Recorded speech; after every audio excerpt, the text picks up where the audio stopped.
निहाल और मेनका कहीं गायब थे।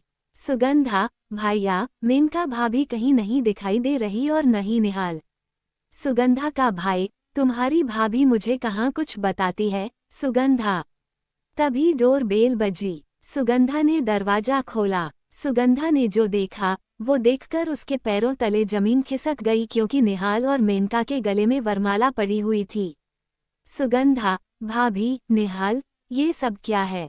सुगंधा, अब मैं क्या करूं? सुगंधा, निहाल पर मेरी पहले से ही नजर रखी थी। अगर निहाल की शादी तुझसे ना होती तो वो मेरे जाल में नहीं फंस पाता। मेनका, देखिए, मैं कुछ नहीं जानती, आपको आना ही पड़ेगा। मेनका किसी से फोन पर बात कर रही थी, तभी उसकी नंद सुगंधा वहां पर आ गई। सुगंधा, अरे भाभी, किसको बुलवाने की बात चल रही है? मेनका यूं अचानक सुगंधा को देखकर हैरान हो गई। डर कर उसने फोन कट कर दिया और फोन बेड पर रखकर वॉशरूम के अंदर चली गई। सुगंधा, ऐसी कौन सी बात हो गई जिस बात से डरकर भाभी को बाथरूम लगाई? तभी सुगंधा की नज़र फोन पर गई। उसने कॉल हिस्ट्री चेक की तो उसे पता लगा कि वो उसके ही मंगेतर निहाल से बात कर रही थी। सुगंधा, भाभी, निहाल से आखिर क्या बात कर रही थी? आने दो, बाहर पूछती हूँ। थोड़ी देर बाद खुद को हुस्न की परी समझने वाली मेनका बाथरूम से बाहर आ गई। बाहर आते ही सुगंधा ने उससे पूछा, सुगंधा, भाभी, आप मेरे मंगेतर से फोन पर बात कर रही थी? मेनका ने हड़बड़ाते हुए कहा, हाँ, क्यों? मैं तेरे मंगेतर से बात नहीं कर सकती क्या? सुगंधा, क्यों नहीं भाभी, आप निहाल से बात कर सकती हैं, लेकिन आप उन्हें बुलवाने की बात कर रही थी, ये कुछ समझ में नहीं आया। मेनका ने बात को घुमाते हुए कहा, बात दरअसल ऐसी है कि निहाल के घर वाले तुझे आज शाम को देखने आने वाले हैं और वो कह रहे थे कि मेरे माँ बाप जिस भी लड़की को पसंद कर देंगे, मैं उससे शादी कर लूँगा। सुगंधा, वैसे भाभी, निहाल ने बात बिल्कुल सही कही। खैर, शाम को निहाल का परिवार सुगंधा को देखने आया। सुगंधा किचन में चाय बना रही थी, तभी वहां पर उसकी भाभी मेनका आ गई। मेनका, अरे मेरी प्यारी नंद, तुझे देखने लड़का आया है। तू जल्दी से जाकर तैयार हो जा, तब तक मैं चाय बना देती हूँ। सुगंधा, थैंक यू भाभी, लेकिन चाय लेकर मैं ही जाऊंगी। सुगंधा तैयार होने अपने कमरे में चली गई और मेनका ने चाय में बेहोशी की दवा डाल दी, वो भी सिर्फ एक कप में, और वो कप सबसे आगे रखा ताकि निहाल वही कप उठा ले। सुगंधा, भाभी कैसी लग रही हूँ मैं?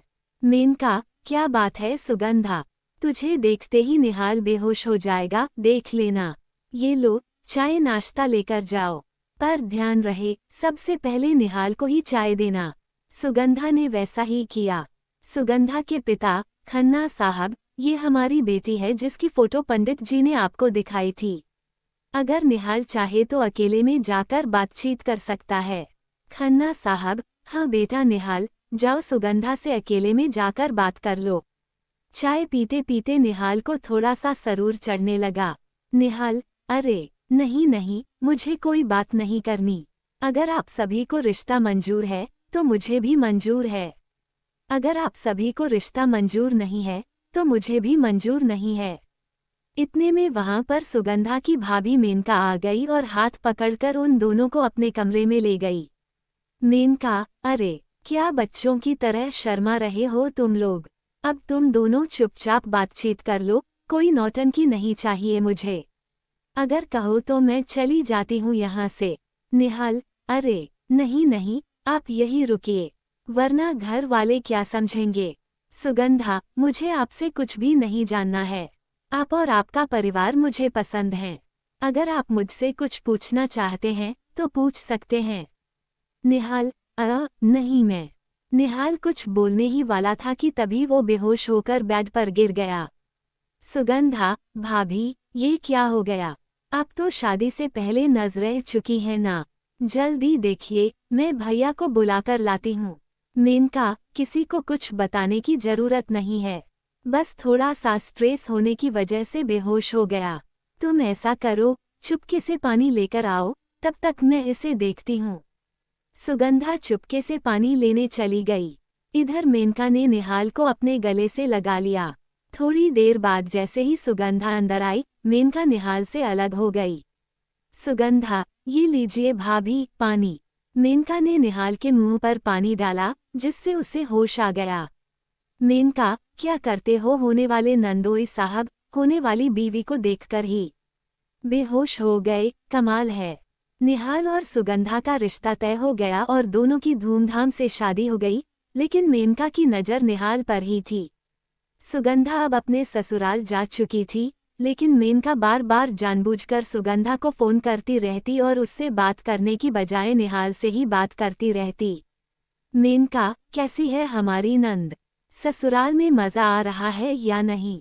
सुगंधा, भाभी, निहाल बहुत अच्छे इंसान हैं और इनका परिवार भी बहुत अच्छा है। मुझे यहाँ पर घर की कमी महसूस ही नहीं होती। मेनका, ये तो बहुत अच्छी बात है।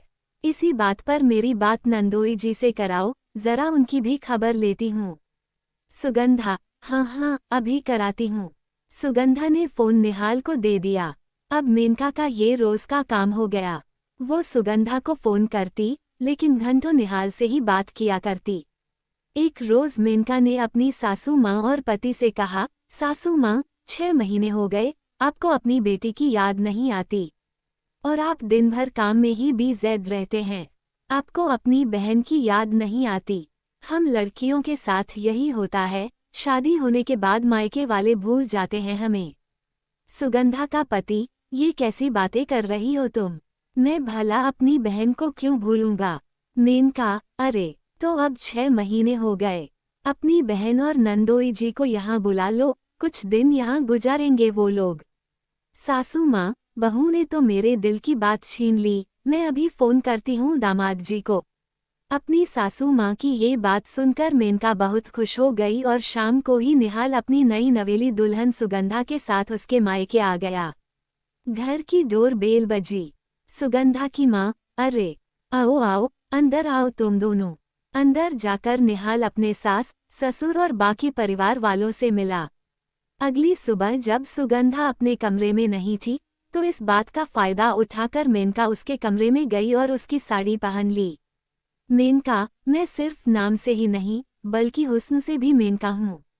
तभी कमरे में सुगंधा का पति निहाल आ गया। उसने पीछे से मेनका को अपनी बाहों में भर लिया। निहाल, सुगंधा, तुम इस साड़ी में कितनी प्यारी लग रही हो। मैं तुम्हें ये बताने आया हूँ कि तुम यहाँ आराम से रहो अपने परिवार के साथ, मैं आज निकल जाता हूँ। मुझे काम है। जाने के बाद सुनते ही मेनका पीछे पलट गई। मेनका, ये क्या कह रहे हो, नंदोई जी? निहाल हैरान हो गया और थोड़ा डर भी गया। निहाल, अरे भाभी, आप यहाँ क्या कर रही हो? आई एम सॉरी, मुझे लगा कि सुगंधा है। मेनका, अरे कोई बात नहीं नंदोई जी, मेरे हुस्न के जाल से कोई नहीं बच पाया। मेनका उसका हाथ पकड़ने लगी, लेकिन तभी निहाल अपना हाथ छुड़ाकर वहां से भाग गया। निहाल, सुगंधा, मैं घर जा रहा हूँ। जब भी आना हो, मुझे फोन कर देना। सुगंधा की माँ, अरे आज तुम नहीं जा सकते, निहाल बेटा, आज हमें खातिरदारी करने का मौका तो दो। मेनका, मैं भी तो वही कह रही थी, सासू माँ। घर वालों के प्रेशर देने की वजह से निहाल उस दिन रुक गया। दिन भर अच्छे अच्छे पकवान बनाकर उसे खिलाए गए, लेकिन पूरा दिन मेनका उसे घूरती रही रात हो चुकी थी। निहाल और मेनका कहीं गायब थे। सुगंधा, भाइया, मेनका भाभी कहीं नहीं दिखाई दे रही और नहीं निहाल। सुगंधा का भाई, तुम्हारी भाभी मुझे कहाँ कुछ बताती है, सुगंधा। तभी डोर बेल बजी। सुगंधा ने दरवाजा खोला। सुगंधा ने जो देखा, वो देखकर उसके पैरों तले जमीन खिसक गई क्योंकि निहाल और मेनका के गले में वरमाला पड़ी हुई थी। सुगंधा, भाभी, निहाल, ये सब क्या है? सुगंधा, अब मैं क्या करूं? सुगंधा, निहाल पर मेरी पहले से ही नजर रखी थी। अगर निहाल की शादी तुझसे ना होती, तो वो मेरे जाल में नहीं फंस पाता। इतने में सुगंधा का भाई आया और उसने निहाल की गिरेबान पकड़ ली। भाई साले, मैं तुझे इतना अच्छा इंसान समझा और तू मेरी बीवी के साथ ही चक्कर चला बैठा। तुझे मैं छोड़ूंगा नहीं, पहले तुझे मारूंगा, उसके बाद मेनका को मौत के घाट उतार दूंगा। अचानक घर में महाभारत मच गया। सारे लोग हैरान और परेशान हो गए। सुगंधा के भाई ने एक जोरदार तमाचा निहाल को मारा और वैसे ही निहाल की नींद खुल गई, क्योंकि वो ये सब कुछ सपने में देख रहा था। सुगंधा, निहाल, क्या हुआ? तुम हौंफ क्यों रहे हो?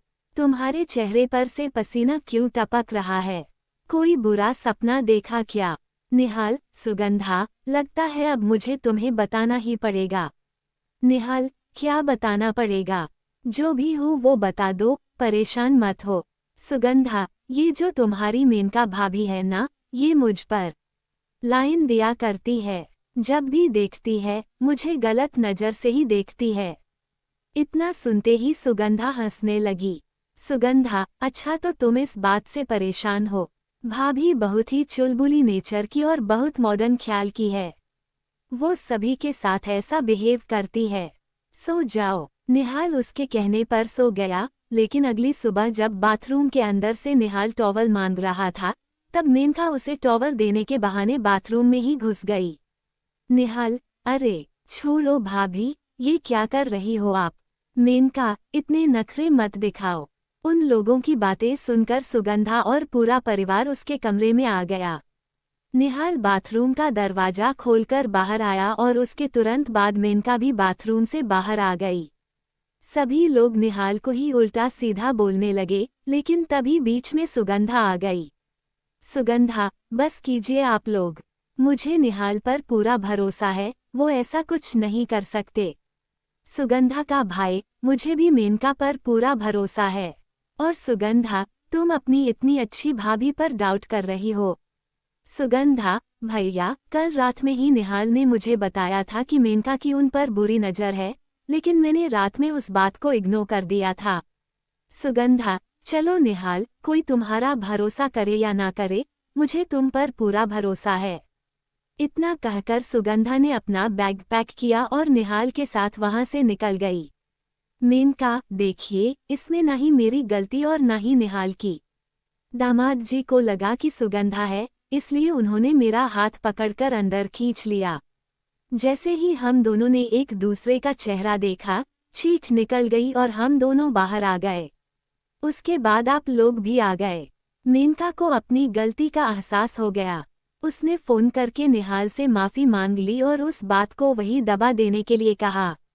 उसके बाद ना निहाल कभी यहाँ आया, ना ही मेनका कभी अपनी नंद के घर गई। यहाँ तक देख लिए हो तो लाइक और सब्सक्राइब जरूर करें। धन्यवाद।